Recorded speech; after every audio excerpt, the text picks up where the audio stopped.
Hello and welcome to Fiction Fans, a podcast where we read books and other words too. I'm Lily. And I'm Sara, and I am so thrilled that we are once again joined by Andrew Cartmel to talk about his latest novel in the Vinyl Detective series. Number 6.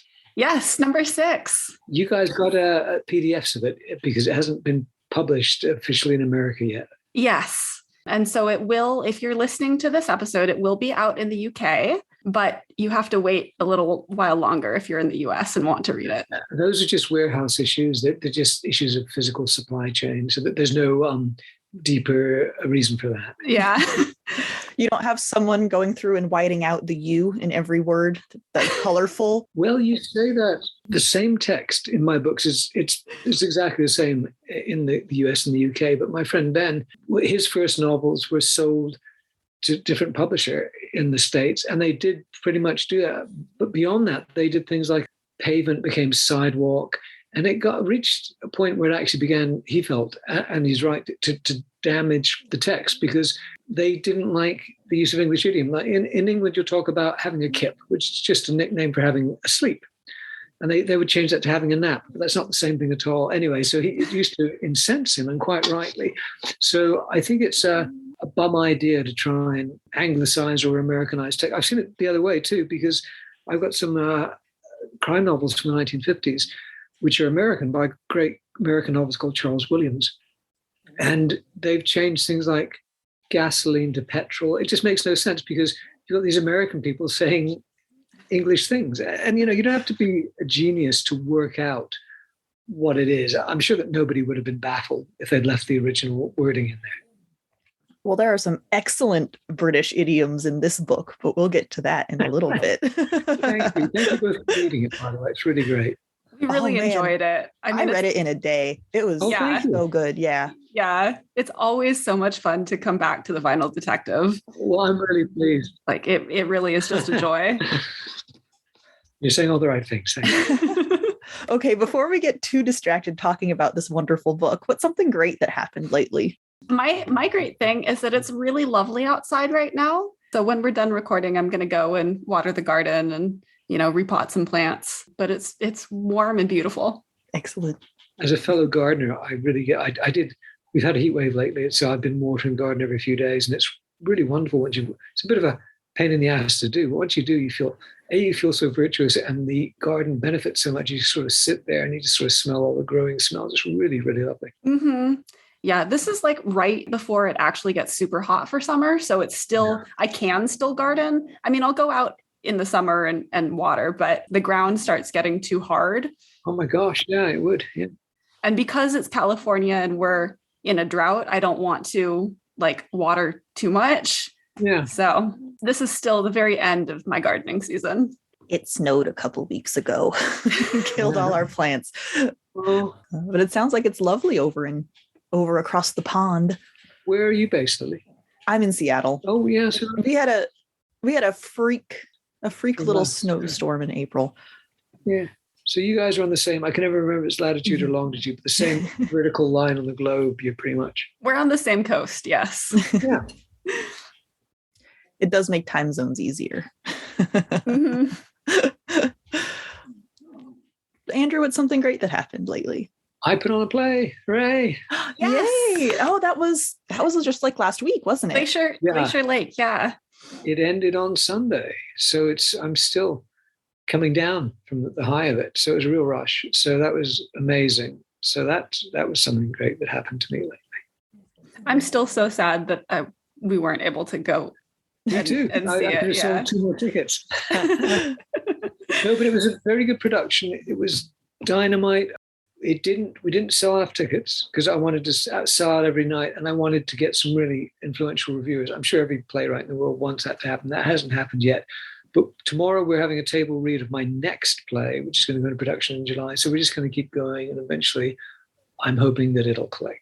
Is it so Glacier Lake was crime related, if I'm remembering correctly? It's a thriller. I wouldn't. Crime would be to mislead you. I can't tell you anything about it without it being a spoiler. But it was a thriller. Okay. You might, if you were to say it was a political thriller, you'd be near the mark, although it's still not really accurate. The next play is a relationship play. It's called As Real as Anything. And it's could hardly be more different. The director of the next play came along to see that the first one. She said, it's just so different. The two plays are so different, which is good. It's healthy, I think. Yeah. Is it fun to sort of stretch your writing muscles in so many different directions? The way, Lily, that I feel that you stretches one's writing muscles is more like if I write a play and then I move to writing a novel. I was thinking about that today. Writing in those very different forms really is the bigger stretch. And then also I do this radio show. I'm a DJ at my own little radio show. And for a while I just thought, I was so busy. I thought this is just a hassle. It's just one more thing. Maybe I should stop doing it. And I stopped doing it for a while. And then I realized that, again, that exercise is a completely different part of the brain. When you're sitting there thinking, what song do I play next? It's a totally different thing. And it's very good for the mind to stretch, as you say. So it's great to do all these different things. And I'm not a painter, but if I painted, I'm sure that would, again, because it's highly visual, would exercise another part of the brain. And it would, again, be very beneficial. Well, someday someone will have to sneak a camcorder into one of your plays so we can watch it in America. Should I not encourage that? I thought about recording this play, and there's some talk about it. But you see, I feel that plays, they're not designed to be filmed. They're designed to be seen in the room. And although you can record them, you're not really capturing the experience. You're sort of getting a kind of document. I think you'd get more out of it by reading the play text. You get more of what I would want the audience to receive by reading the play text than by watching a recording of it. Are the scripts published? Yeah, I was going to ask if you had any plans to publish the text. Yeah, I meant if I'd had my act together, I would have had it published to sell at the play. But I really, like a few days before the play opened, I thought, that was one of the things that I didn't get done. Because you can just self-publish things and you can do a quite nice package. And one of the things about our plays is I've got this great artist working on them. Like the posters are really, even if people don't like the plays, they've got to love the posters. So the cover art will be great. And a bunch of my friends are very talented designers. So although I'm saying that we can self-publish the plays, they'll end up looking really great, really professional as books. And I think people will quite like to have them as objects. They'll be quite desirable objects. I would definitely like to. I mean, I absolutely loved the poster art for Glacier Lake. Like that's something that I want to frame up in my house. It's just so beautiful. And the poster I just showed you, it's the same artist, Sara. And it's really totally different. In the same way, the plays are totally different. So, and then what happened was that the lighting designer responded to this painting and he began to light it in all these different states so that like you had put this red glow on it as though it was at sunset. And it had all this amazing kind of emotional effect. Everybody was knocked out by it. But you were saying how much you like the poster for Glacier Lake. And this was just sort of to expand on that and show you some more examples of this great artist's work. Oh, yeah, that's beautiful. Yeah, that is gorgeous. Do you have it hanging up somewhere in your house? You see I'm going to move that picture there and I'm going to hang it there. Oh, perfect. It's just temporarily in storage and I do want to get it up. And you can't, I don't know if you can see it, but there's actually the character in the play, she's swimming in the lake. And if you knew the story of the play, it's like, this is sort of like a snapshot of action from the story. So it's an amazing piece of work. Yeah, it's just gorgeous. Thank you. And maybe you can stick it on a website somewhere if people are interested in hearing what we're talking about. And enter to your next question, I've been drinking some really nice hot chocolate. I knew that was going to be your answer. I also have, kind of hot chocolate. I've mixed hot chocolate with coffee. Well, the latest, I'm getting all these different formulations from the same people who make this high-end hot chocolate called Hotel Chocolat. And the latest one is Mayan, chili, and cinnamon. It's really good. It's very addictive. Oh, actually, I'm lying because that was my favorite, but I've got a new favorite. One of the guys who's doing the play is equally addicted to hot chocolate. And he told me to try the Black Forest Gâteau. And I thought, well, that's got to be just like hideously oversweet, but it's not. It's like really insidiously good. I thought about making hot chocolate, but it's so warm out that it was just too much like dairy for a hot day for me. Oh, no, that makes sense. Yeah. Too heavy. I got you. Want nice and thin that cuts the thirst. Yeah. I was going to say chocolate milk doesn't have the same vibe as hot chocolate for some reason. It really does not. But hot drinks actually are said to be quite good in hot weather. They have an oddly cooling effect. I mean, I am drinking hot tea, So I didn't. Tea would I be didn't. great. Yeah, I didn't go away from the hot drink itself, but it was just the And hot in chocolate was too climates, heavy. I always think like mint tea is a very appropriate drink. Yeah, this is a rooibos. So Oh, that's good. Yeah, Mhm. that's very nice. Now, what was the third question? Oh, it was about what you'd read. I'm sorry, because I read the email. That's why I was prepped. You actually prepared. I didn't. Well, and I've kind of got two answers for that, and there's a reason for that. One is I read Quentin Tarantino's novel for Once Upon a Time in Hollywood, and I thought it was just going to be a novelization movie. But what is brilliant about it is that it's so different. Like it's all this stuff that isn't in the film and supplements the film, and in some ways contradicts what you think happened in the film when you learn the stuff that's in the novel. So Oh, that's cool. if you like the movie, and I love the movie, the book is an absolute knockout. And I just, when I saw that he'd published a novel, I thought, oh yeah, you know exactly what I thought. But no, he's done a really, really good job. So I like that. But the reason I said those two, there's another book that I want to recommend. And I can't quite tell you what it is. So I'll tell you a bit about it. It's a novel, a vintage crime novel by a guy called John Dixon Carr, who is a very famous crime novelist. He also wrote under the pseudonym Carter Dixon, right? So Carter Dixon, John Dixon Carr. Same guy, really good. But the thing is, he tended to, one of the things that he specialized in, well, he wrote locked room murder mysteries, but another thing was he often wrote stories that had kind of like a spooky, supernatural kind of edge. Then in the end, everything would be explained and it wasn't supernatural. But he wrote one novel that in the end, there's this twist and it's full on supernatural. So, and it's devastatingly good. The reason I can't tell you which book it is because it will spoil the twist. But if you read some prime John Dixon Carr and the ones that have that kind of supernatural leanings, then you will eventually hit this one. And it was very controversial at the time because like people really felt swindled because they were expecting a standard crime novel where everything was tucked, everything was tucked away neatly at the end. And this didn't do that. And it was really groovy. So I think we can just take away that he's a terrific writer, and I don't think you'll be too disappointed if you dip into any of his work. Well, I'm going to guess that Sarah's answer is the same as mine, that we read Attack and Decay by Andrew Cartmel. Yes. So now we can talk about how this book also has some sort of not supernatural elements, but definitely some spooky happenings, shall we say. Absolutely. Yeah.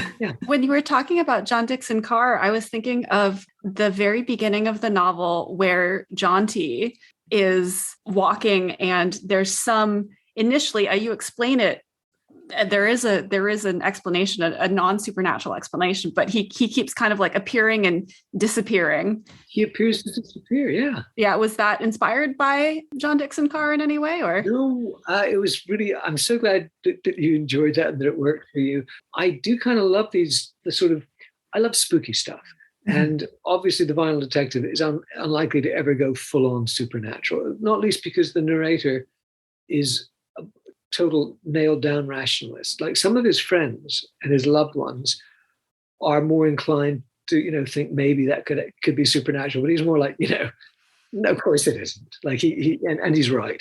But what inspired that particular thing was during lockdown, I started walking around. I walked places I'd never walked before, and I walked around just my local area, and I discovered, I'm not sure about spoilers, but I discovered an area on my estate, like the sort of housing project where I live, where there was a strange kind of phenomena, which was very spooky until you worked out what was going on. And I put that into the book. So it was just based on genuine experience. Because I thought, oh, that's really cool. And I could mount that up and build it up and create quite a kind of menacing supernatural character around it. And also I needed that because the book starts in England and then it moves quite early on to Sweden.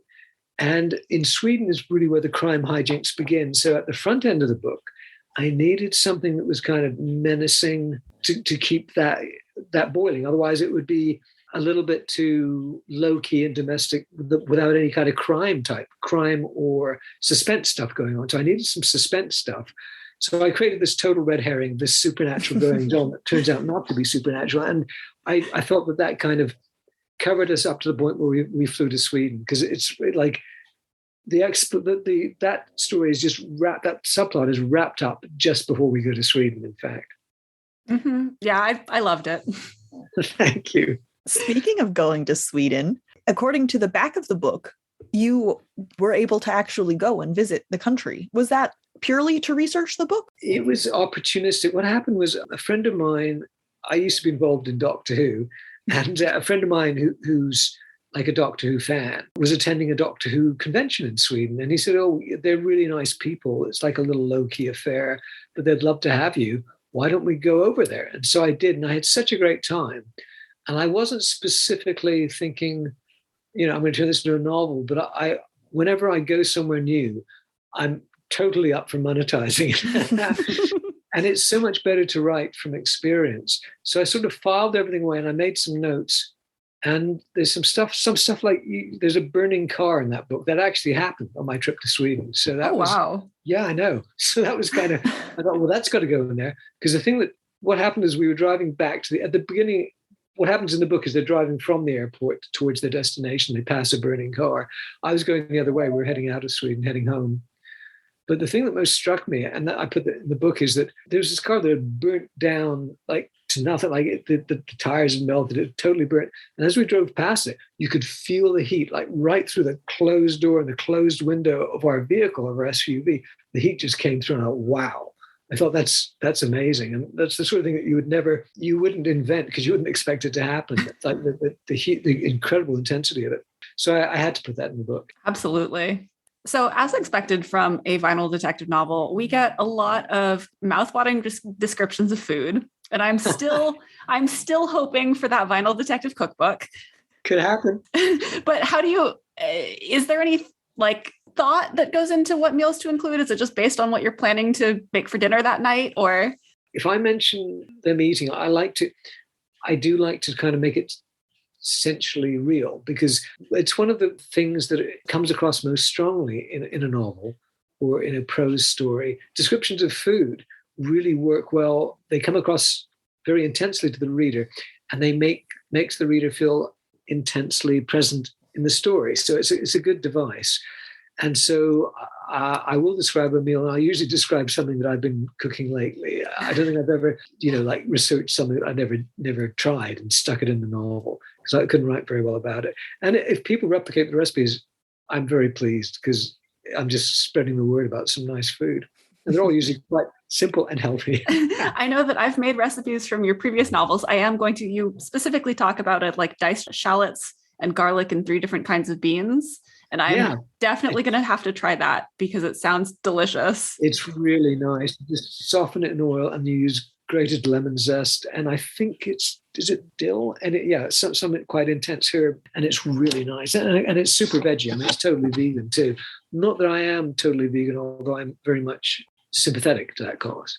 Mm-hmm. I have to say, this book was extremely atmospheric. I mean, especially when we get to, some of the darker, more murdery bits in Sweden, but especially I had the wonderful experience of reading it with my cats and a glass of red wine. So I felt like I was in the book.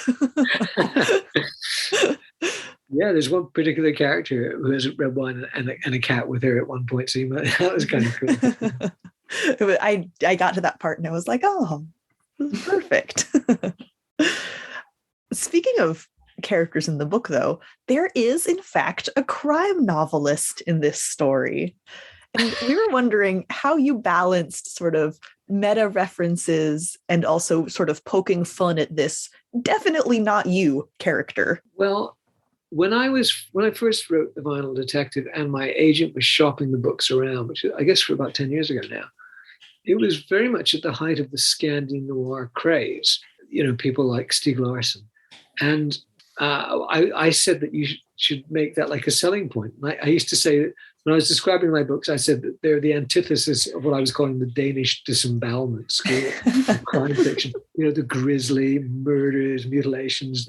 And I went on for years about how my books were so totally different from that. And then suddenly one day I thought, you know what? Wouldn't it be cool if we could do a vinyl detective novel, which is entirely still a vinyl detective novel and has all the feel and tropes of vinyl detective novel, but it's also Scandi noir. And I saw a way of doing it.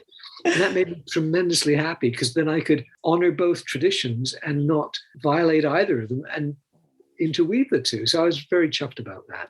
There's also a character, Emma, who is a particularly avid fan of British culture. How much fun was it to write her like over the topness, like the Mockney accent, all of the trappings of the Union Jack painted car. Well, I have to start by saying that I never met anybody like that in Sweden, but at some point, I think it was just when the character walked on, I had to describe her, and I described her as sort of like wearing a kind of Harry Potter school uniform. And then I started throwing all these Anglicisms in, and then I went full on Mockney. It was so much fun to sort of, I started off with the low hanging fruit, and eventually I was sort of like having to really rack my brains for the most kind of the exemplars of the kind of slang that are used in England. And I really love that. And also what I loved is that the more I did that, the more fond I became of the character, and the more fond my characters became of her. And it made her very distinctive. And it just seemed, it was like a little museum of English slang. If somebody wanted just to go through it like this, why does she keep saying is it? Like, I don't know, she just keeps saying is it? But this is one of the tics of colloquial English at the moment. So if you wanted to do like a little sociological study of English slang, especially London slang, she's a really good starting point for you. She was a lot of fun to read. I'm delighted. And I was really glad when the characters warmed up to her. That was it was nice to see that progression in their feelings for her. The characters do kind of take on a life of their own, and that's actually gold dust for a novelist, I find. Well, speaking of characters and their speech patterns, one of the, I would say, recurring characters in this series is good old Tinkler. And something that he gets a lot of shit for from his peers in the book is all of the innuendos he makes. And I was wondering if you as a writer purposefully put in openings for him to make innuendos off of, or if they were just natural. You don't need to. And he would have leapt on that innuendo of openings. Because stuff just comes up and he just goes. What I tend to do is I don't want him to become annoying. So I probably overdo it and then I prune it back a bit.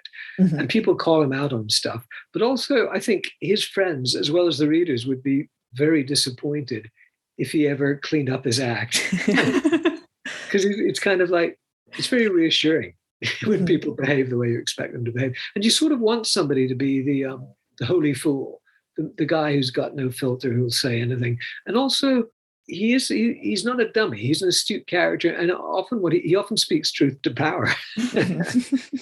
I think one of my favorite moments in the book is when he's not present, and Nevada and Agatha both make the innuendos and say, well, we have to because Tinkler's not here to do it. That's right. Secretly exposing them for loving the innuendos and just pretending to roll their eyes. And at one point, they start doing the Mockney thing too, don't they? When Emma's not there. They kind of carry the ball for them. So you've now been writing the series for you said, as you said, this is your 6th final detective book. How do you keep characters consistent across a long-running series like this? I think consistency isn't a problem. More of a problem would be repetition and them being so similar through that you just get fed up with their shtick. Mm-hmm. And actually, what I really enjoyed in this novel was Tinkler and Agatha, for instance, particularly in their relationship with each other. They went to places that I'd never expected them to go. Like, I mean, there's a point at which Tinkler actually gets angry with Agatha, which could never have happened and never could have happened before. And also they're put under such stress in this book that they begin to manifest very different behavior. And I felt that they were more like real people, because there's a danger of them just being like Simpsons characters with their catchphrases, right? But I felt that when they were really subjected to trauma, their humanity came out. And I was very, very proud of some of those sequences where they sort of dropped the kind of routine humor, and we saw their humanity, especially to each other, that they're caring for each other when they were really in extreme situations. And that's one of the things I was proud of in this book. Obviously, I'm tap dancing a bit because I don't want to give away spoilers, but there are some tough situations, and I think new aspects of our familiar characters are revealed, and yet they remain, they're still clearly the same people. Absolutely. Well, let's charge into the spoiler section then so we can speak bluntly.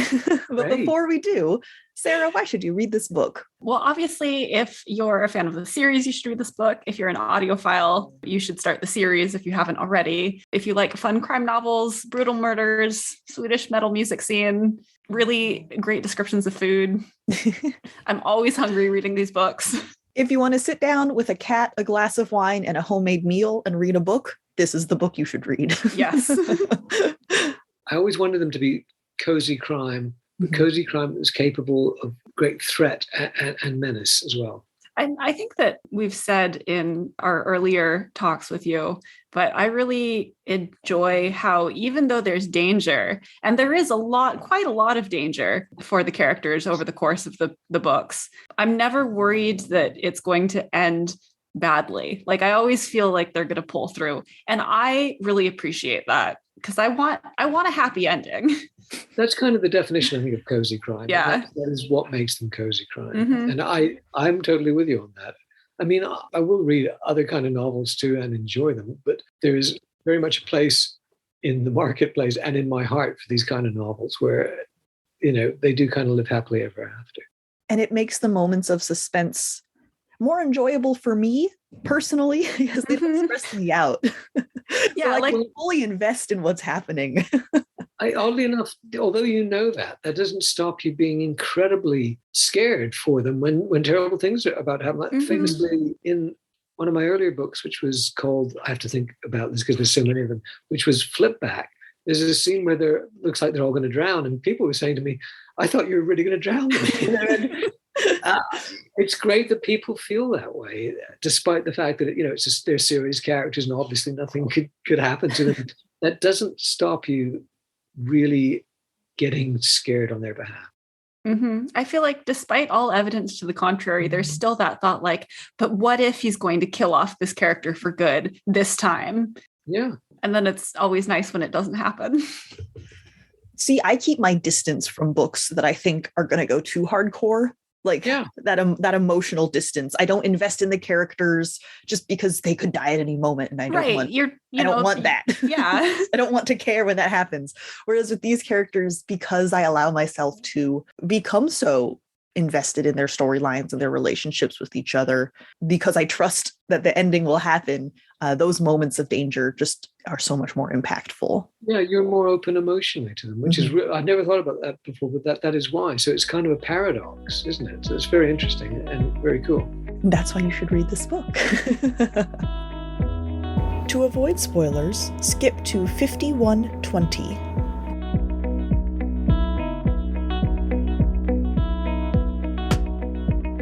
One thing that I noticed, well, I guess not right away, but as I was reading this book and that you brought up at the first half of this episode, is that the murders don't start until farther through the book than at least the two others of yours that I've read. And I was wondering sort of how that decision came about and how that changed the pacing of the book as a whole. Well, they should have taken place earlier because you don't want to have a book that is sort of badly proportioned. So theoretically, the mayhem should begin quite early, but I was aware that you had to get to Sweden before any of this stuff could happen. So that's why I inserted the subplot about Jaunty, the corpse face, to keep that on the boil before Sweden. But even after we hit Sweden, it is quite a while before the hijinks really begin. And my publisher pointed that out. So I thought, this is the occasion when the old red herring is your friend. So I inserted this thing about a black Mercedes that was following them. And that was added after the editor had looked at the manuscript and pointed out that we needed a bit of jeopardy. There is a black Mercedes following them, but it eventually turns out just to be Stinky Stanmer. but I think that's a good piece of advice for anybody who finds himself in that sort of situation. If you can't alter the structure of your book to have the mayhem begin earlier, then introduce some kind of little subplot. It doesn't have to be a red herring. It could have been like some other little burst of jeopardy. But you can find these plug-on things that enable you to retain the main structure of your plot without having to rewrite it, because nobody wants to do a major overhaul.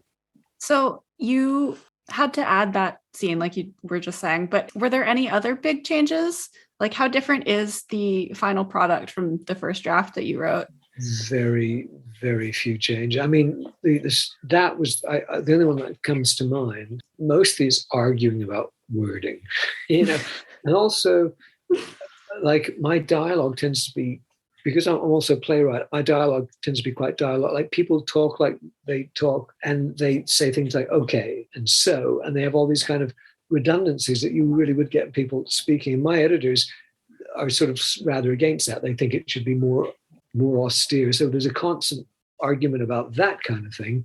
And also, all my editors have been nuts about the difference between that and which I maintain nobody in the world except editors really knows the difference between that and which. But they keep jumping on me so much that I'm beginning just to intuitively know when it's that and when it's which. Because they tried to explain it to me, and it's just too complicated. And I'm not a total dummy, right? So it is pretty complicated. But it's one of those things that if you lay it out technically, it's way too complicated, but you can get a feel for it.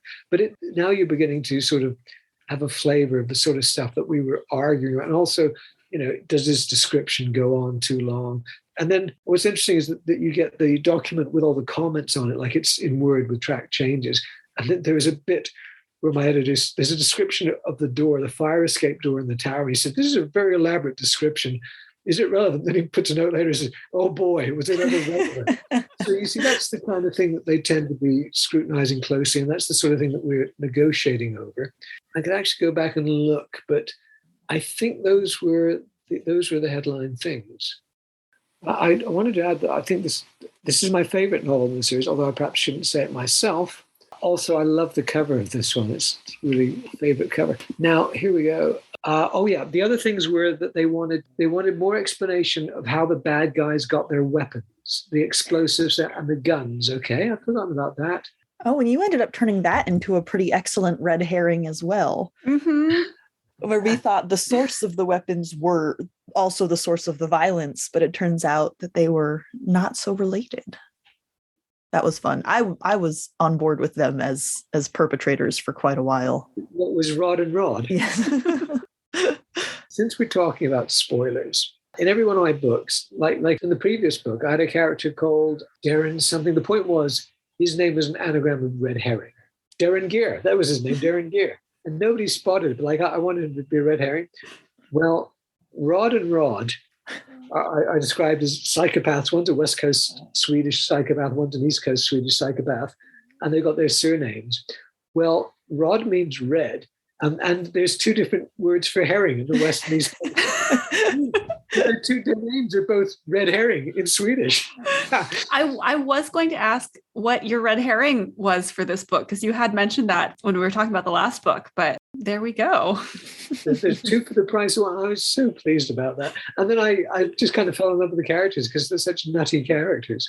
I was trying to think if I had any other comments on Rod and Rod, but I think that's just, they were great. They were a little horrifying and all the way great. Do you think they'll show up in another novel? Well, in the earlier draft, you're asking about the changes that the editors had asked for. In the earlier draft, I just sort of had rumors that they might be arms dealers. And in my mind, they weren't really. They're just a couple of bodyguards with really weird beards. But since my editor wanted an explanation of how the baddie got hold of the weapons, the guns and the explosives, I then sort of ramped them up to full-blown bad guys, secondary bad guys. And I sort of feel a bit regretful about that because that means they'd be difficult to bring them back if they've actually been found guilty of crimes. that wasn't on the original game plan. They're basically harmless fools before. Now that that changed them, but I didn't really mind doing that because they were very easily in place for that kind of role. Mm-hmm. Was there anything that surprised you when you were writing this book? The way the characters came to life, I found that Emma was great. We've mentioned her. And Ida, the stripper, I was really surprised at how three-dimensional she became and her effect on all the different characters. And also there was this really interesting thing that goes on that our hero is obviously like very tempted by her, but he's also values his relationship with his true love so much that he kind of really makes an effort for things not to happen. And I found that was really quite an interesting dynamic because she's aware of that in him and she kind of toys with it. I just thought that was very true to life and I liked that a lot. And the other thing was I totally loved the cop, like Criminal Inspector Eva Lizelle. I was just so, like, she just kicks ass. I was really, really pleased with her. She was fantastic. I really liked how honest she was about her limitations. Mm-hmm. Instead of it feeling like a plot device. Oh, well, why can't the police do something about this? It was actually, she brings it up and is also frustrated by it. And that made that whole situation feel satisfying instead of forced or fabricated. Yeah, and it really ramps up the tension because, like, she totally believes that there's this crazy killer working to the agenda of songs, and that is happening. But I could easily imagine her superiors like, I'm not sure about this, and we can't commit that level of resources. And it's true that it would have been very difficult to have a SWAT team on standby 24 hours a day. Mm-hmm. And of course, if they had, it would have reduced the impact of the novel. But I just loved, like, the way she's so businesslike and she's so commands the situation, and also, like, she's besotted with Nevada, but not to the extent of being unprofessional about it. Mm-hmm. Nevada says right at the beginning, they say, so she just asked you out, and she said no. She established very firmly that I was peripheral to her investigation, and then she asked me out. And then there's a bit later on when Nevada and our hero and all the other good guys escape from the burning tower, and she comes around and brings them coffee the next morning, and she just says how glad she is that they got out okay. And it just is like a quiet moment, but I'm getting a little goosebumpy talking about it now because it felt true. And it also, she's not just saying that to Nevada, she's saying it to our hero too. And it just felt very human and very true. And I like that. And it also made her seem really nice to me, Mm-hmm. Mm-hmm. I have to say, before we started the interview, Sarah and I were discussing how glad we were that Ida's character grew over time. I mean, totally realistic that Agatha and Nevada would be extremely skeptical of her in the beginning. But I think if that dynamic had persisted through the whole book, it would have gotten a little too much. My editor was surprised at how long it took them to warm to her. He thought it was going to happen sooner. And what you're saying seems to suggest that maybe it should have happened sooner? It needed to happen eventually. And the longer it took, the more I was thinking, oh no, are they going to be mean the whole time? Yeah. But they came around and then it was okay. I see where you're coming from. What I would say is that part of that emotional dynamic was just like, here's the stripper. Mm-hmm. But also, once that began to fall away, there was this other thing that she was with Tinkler, and Agatha wasn't pleased about that. Do you know what I mean? I think for me, that's what made it really understandable, because Tinkler has always been really interested in Agatha, and now he has this other woman in his life. So I could understand her feelings of, well, I don't like her, Yeah, it's kind of an abandonment thing, because no matter, I think that's very true to life. Like, no matter, like, you're not going to sleep with somebody in a million years, but suddenly they're not interested in you when they've always been like completely enraptured with you.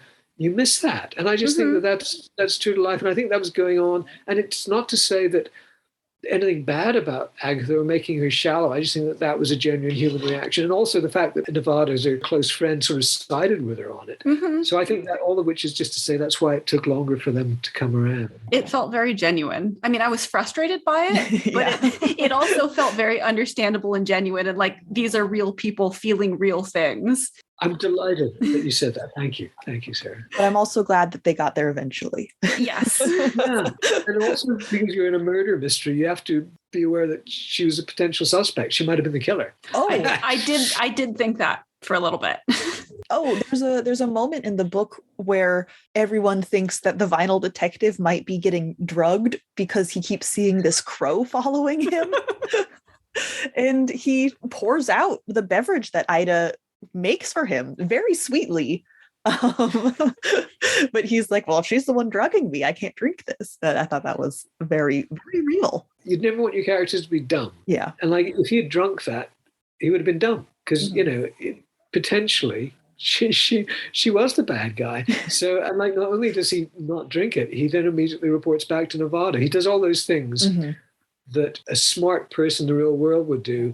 And like a a conveniently dumb character in a work of fiction doesn't do. And I think that always annoys it. One of the great things, I was mentioning my buddy Ben, who writes the Rivers London books, there's a bit in one of the early novels where somebody says to Peter Grant, "Come to meet me alone and don't tell anyone." And he says, "Sure." And then immediately gets on the phone and he briefs everybody about what's just happened, which is what you should do if you're a smart character. But characters in fiction all too often don't do that.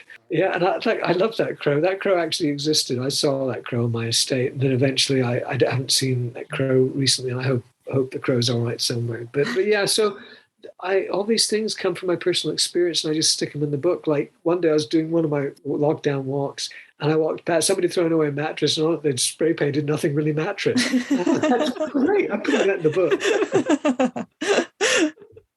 You say all of your characters are smart and make good choices, except no one tries to talk Tinkler and Ida out of their juicer heist.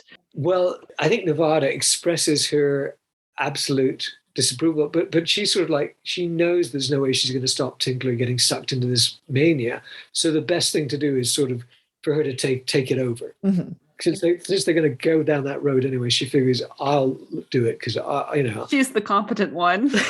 Yeah, exactly. And that the juicy thing is great. Like it's such a stupid, like it's the stupidest MacGuffin ever, right?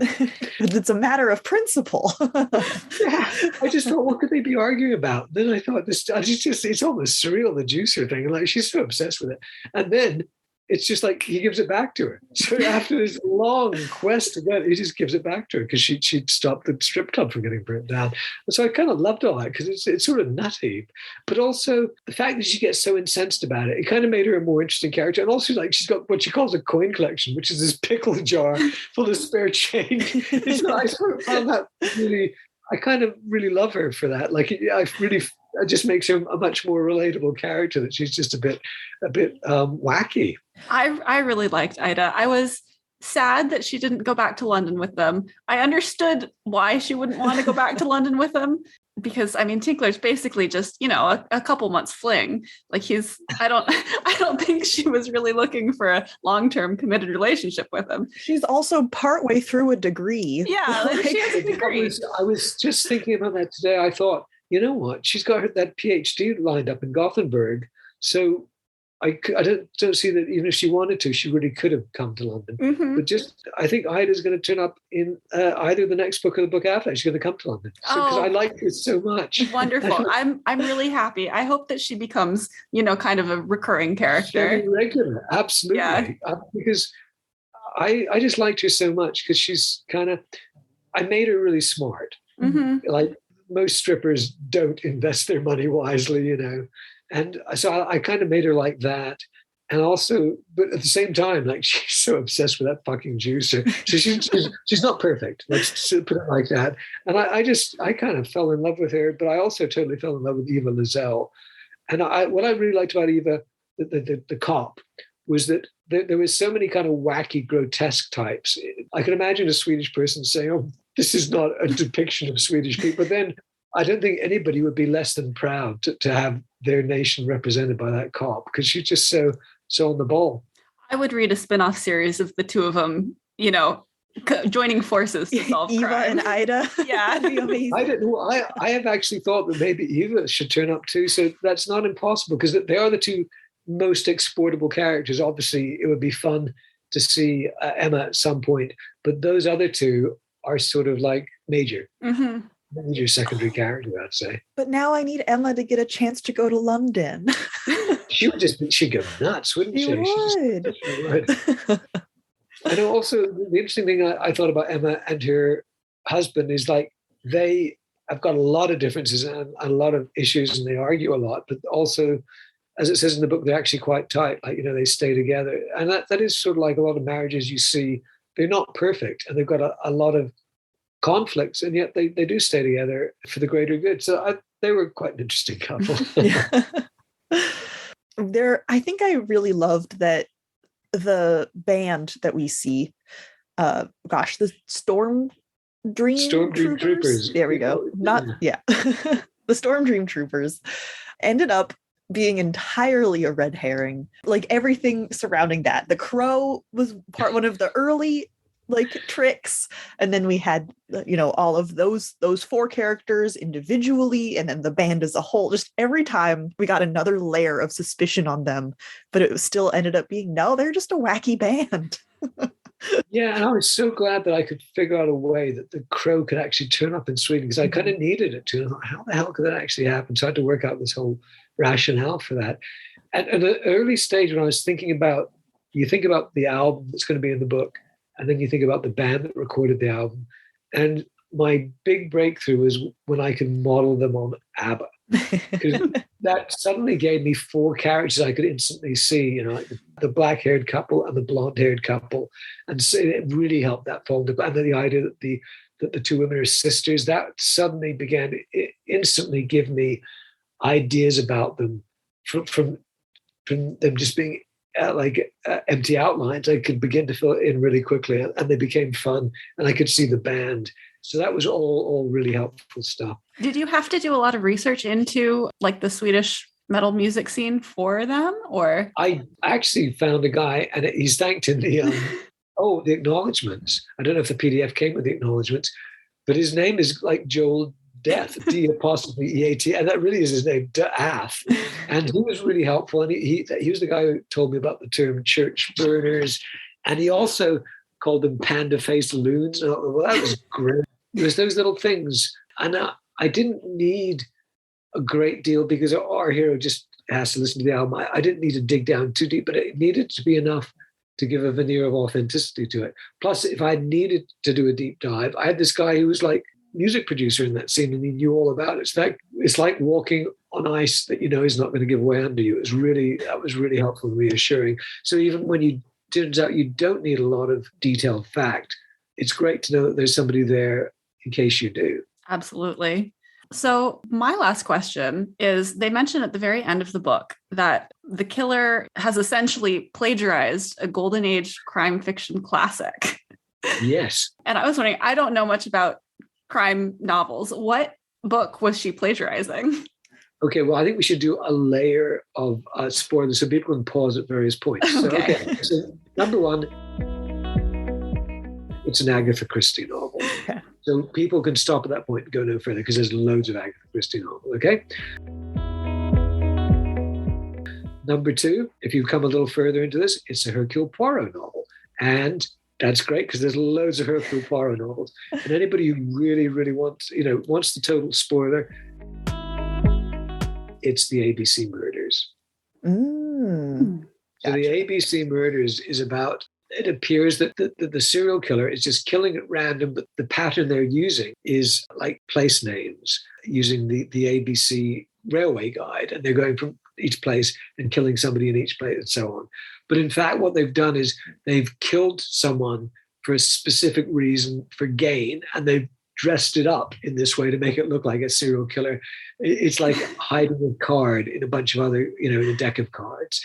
And so I thought, well, that's really cool. And I could do that by having her do this initial killing and then suddenly make it look like it's a bunch of psychos doing killings at random based on these songs. But in fact, there was an absolute reason for the first killing, and indeed for the other killing. Like, she's killing people that she wants to get rid of anyway. And I'm glad you asked me that, because I sort of wanted to tell people, but at the same time, I absolutely do not want to be the guy. Like, I had Agatha Christie's masterpiece, The Murder of Roger Ackroyd, spoiled for me, just casually by somebody on the radio who said, the novel in which blah, blah, blah, blah, blah.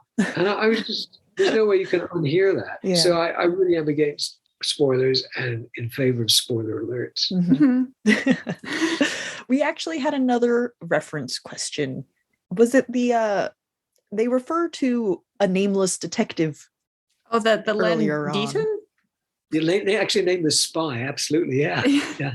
In the Len Dayton novels, that's right. Yeah, you mentioned there's this nice kind of like meta moment where they're talking about how we never learned the hero's name in those books. When I thought about it, I thought that's so great, because it's actually our nameless hero says, I love those books, but the hero's got no name.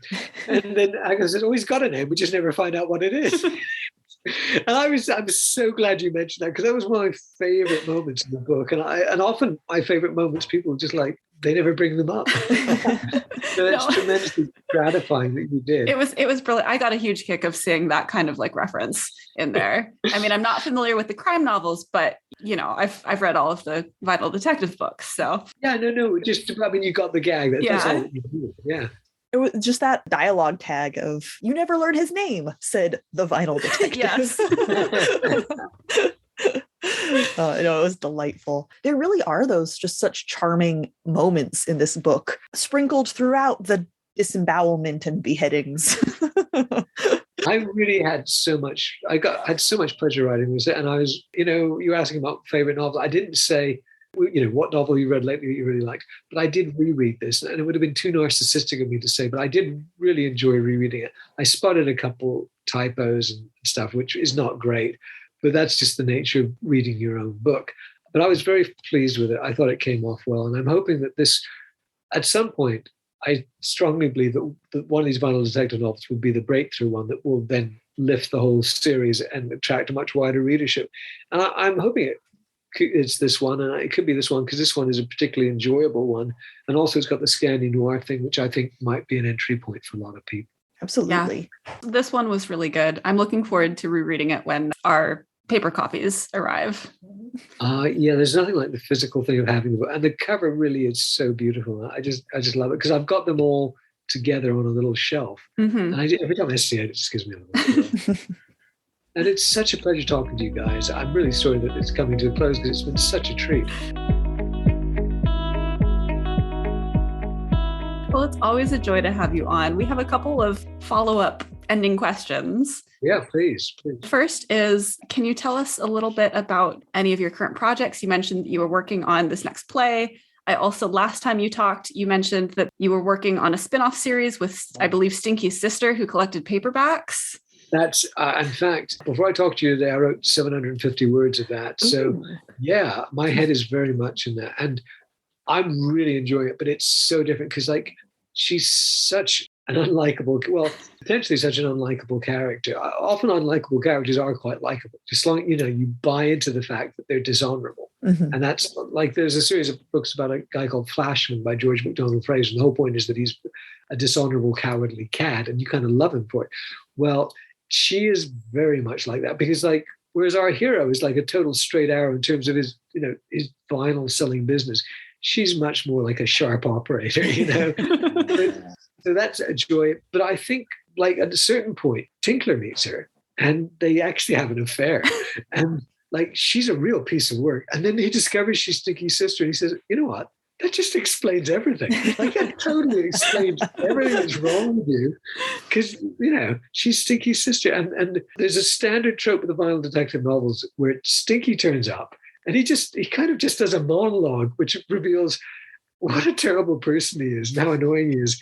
And he does that in this book, but it's raised to the nth degree because it's with his sister. And he's as objectionable as you think Stinky's been in the Vinyl Detective novels. He's so much worse to his poor sister. And I think at that point you begin to think, for all her transgressions, you begin to forgive her these because of, the fact of who she is. And also I think when I tell people, oh, it's about Stinky's sister, they go in not expecting her to be a paragon and being willing to forgive her for being duplicitous and lustful and, all these negative things. And so I'm really loving writing it, but I'm also thinking, what the hell is my publisher going to make of this? She's not always such a nice person. And it's also different because it's told in what we call the close third person. So it's Cordelia did this and Cordelia thought, what shall I do about, it's like that. So you're in her head, but it's not a first person narrative. And it's such a joy to write that. And also I like writing comedy. And because that's really freed me up to go in that direction, of elaborate verbal comedy, which I sort of get from two places, which is P.G. Wodehouse and Kingsley Amis, both of whom they would write about funny situations, but the way in which they wrote about it is also funny. The text itself is humorous in the way that it ties itself and not the syntax is very funny. The form as well as the content is amusing. And that's sort of what I'm trying to do here. And I'm having such fun doing it. But I am a little worried that when I deliver it to the publisher, they'll be like, whoa, this is so different. But what I'm also loving about it is weaving all these Vinyl Detective Easter eggs into it. Because like our heroine, Cordelia Stanner, is at a book sale. And I don't know if I told you this, like she's totally obsessed with Agatha. Like she's in love and lust with, like she doesn't know Agatha, but she knows of Agatha, and she sees, because they're both paperback nuts, she sees her there, and like she's completely, and she stalks her, right? But anyway, she sees Agatha at this book sale, and she sees her pick up this book and stare at it, and then put it down. Like really, she goes up and picks up the book, and it's like Cold Angel, Dead Angel from this Attack and Decay. And like this other book dealer comes up and says, yeah, that thing's turning up everywhere. And so I just think these little things, I'm hoping that there'll be sheer delight to fans of the Vinyl Detective novel. But what I am worried about is that fans of the lovely, cuddly Vinyl Detective novel with, you know, the loving couple and the honorable couple and their cats will be grossly offended by the behavior of Cordelia. So I'm trying to issue government health warnings, up front that, you know, you might find this very different and really quite offensive. So is it still intended to be the same kind of cozy crime, even if the heroine is a little more objectionable? It goes further than that. Like it's more extreme. It does go more extreme. I would say that it's very insightful that you brought that up. I'd say that this actually isn't cozy. Mm-hmm. Yeah.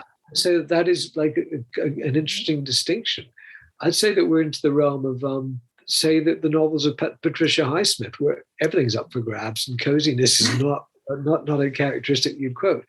Also, the other novel that I would invoke as a comparison is Lolita by Vladimir Nabokov, because that's a novel about rapture and obsession.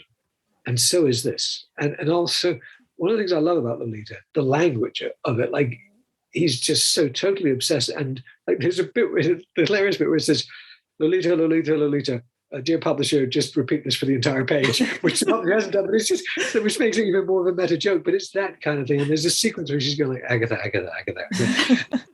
And so I really found that useful as a kind of reference point for this. But it's also kind of sexy, you know. That level of erotic obsession really is quite, it's a bit of a turn on and also a bit poetic in a way. And she says this, like, and she ends up having an affair with Tinkler, and she says she wants to have Agatha and she settles for Tinkler, you know, and that's like her life. I think that's so many people's lives, which is really quite relatable. And of course, Tinkler wants Agatha too, and he's settling for her. So the whole obsession with Agatha thing, which Tinkler has, is being quite interestingly explored here. And I've just had a scene where Cordelia has seen the Vinyl Detective and Nevada and Agatha coming out of a restaurant together.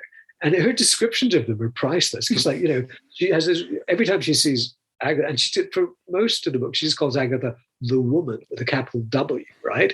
So she has these rhapsodic descriptions of the woman. And then she describes the woman's, what I call the woman's ferocious friend, who's a blue-eyed, black-haired knockout, you know, but nevertheless, Cordelia only has eyes for the woman. And then she says the blue-eyed, black-haired knockout was with this total loser of a guy. Like, why is she even with him? She reflects for a moment on how often you see women with these men who are just such duds, and why are they with them? So I just love that whole aspect of it, just seeing them from the outside, especially from this completely unsparing, like she's just so negative about people. It's quite fun to have that character, and then discover one reason she's like that is poor thing, her brother was stinky.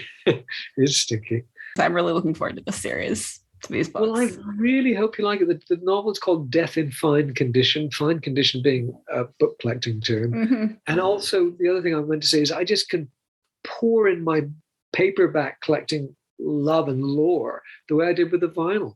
And I think 150 words just about paperback cover art. And I think, oh my God. But then I thought, well, that's what this is about. It's like if you wrote a book about a stamp collecting detective, you'd have to talk about, you know, first day covers and perforations. It's what makes it work. And it's one of the things that people loved initially about the Vinyl Detective is it's so different. So I think that's going to work. And what is great is I do love collecting paperback. So it's just so wonderful just to be able to pour that into this novel and, you know, make use of it. I'm really glad that I decided to do a book about a paperback sleuth. Well, I just hope we get to see Stinky bullied by more birds, because that was definitely my favorite part. that was certainly Nevada's favorite part. Just the crow. That was wonderful. Crows are very intelligent. It's true. Mm-hmm. Mm-hmm. And they knew this man needs to be bullied a little bit. Well, the thing is, he's so horrible to the women in his life. Like, even if you were willing to forgive him for all this stuff, he's such a wretched little bully. It's always satisfying to see something bad happen to Stinky. Yeah, I thought that was a particularly, because I've got this running gag that he can never remember Nevada's name, which I kind of adore, but I felt it was time that he had to pay the price for that. Well, thank you so much for joining us. This was such an absolute delight. Thank you for listening. You've been really kind to let me go on and on about my book. It's sure. I have one last question, though.